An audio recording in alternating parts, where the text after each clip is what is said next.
Welcome students. In our next video, we will learn about the pteridophytes.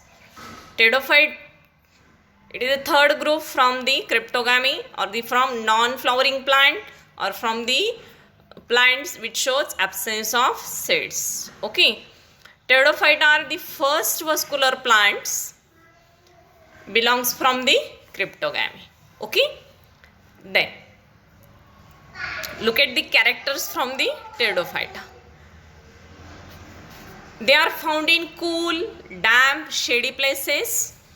Some flourish well in sandy soil conditions. They are the first terrestrial plant to possess the vascular tissue, means xylem and phloem are present. Means look at the evolutionary line. The first group is Thallophyta, in which vascular tissues are absent. The second group is Bryophyta, in which vascular tissues are also absent. The third group, Pteridophyta, it shows presence of vascular tissues.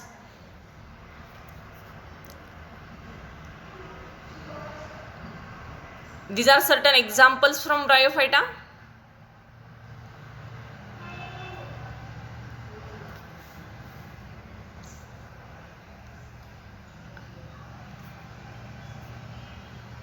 First one example is Selaginella. Second is fern, Nephrolepis. Have you observed this in certain gardens? Okay.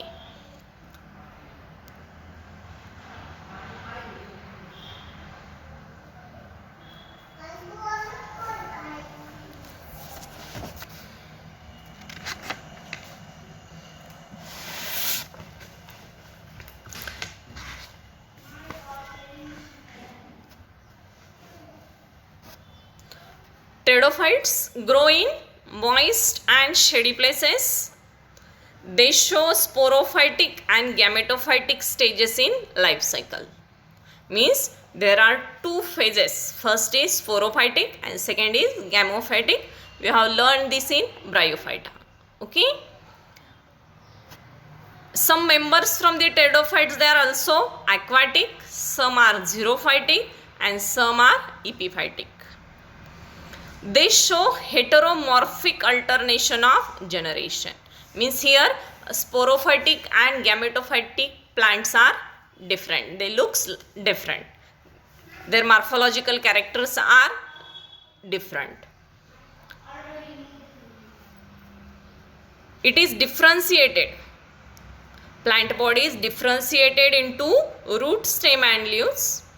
The primary root is short-lived and soon replaced by the adventitious roots, while the stem may be aerial or underground. Then leaves. Second character is leaves. These are simple and sessile. Sessile means there is absence of stalk of leaves. In some cases they are large and pinnately compound. Here in case of ferns or in case of Nephrolepis, you have look here. The leaves are too much large and they are pinnately compound. In these members, xylem consists of only tracheids and phloem consists of only sieve cells. Secondary growth is not seen in pteridophyte due to the absence of cambium.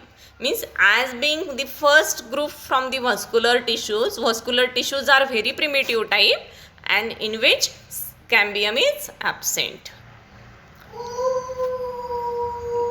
Then the pteridophytes show certain groups like Lycopsida, Spinopsida, Pteridopsida.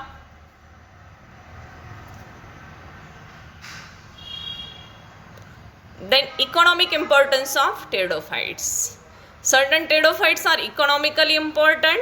They are used for the medicinal purpose and they are used as a soil binders. And many varieties are used in ornamental issues. Okay. Next one. Reproduction in pteridophytes. The sporophytes bear sporangia. They are found on a leafy appendages which is known as sporophyll. Phyll means any containing structures. While in some cases the sporophylls are distinct compact structures which are known as strobili or cones. Look at here. Strobilus. Strobilus means a cone-like structure in which spores are embedded. This is the example of Equisetum. This is known as Selaginella. Selaginella also bears strobili.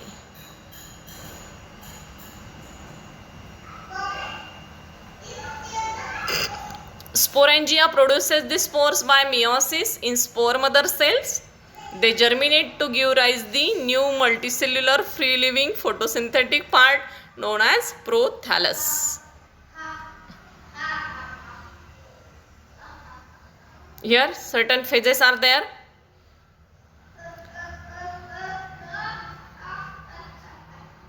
Then after the development of zygote, new individual is formed.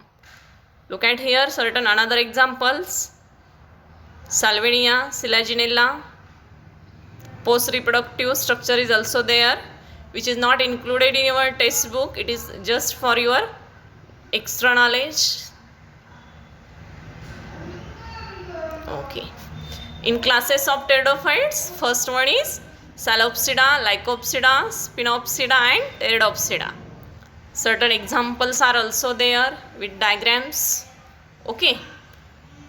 Means we have completed all the three groups of cryptogamy. First group is Thallophyta, means they bear the algae, classification of algae, reproduction in algae. Then the second group is Bryophyta.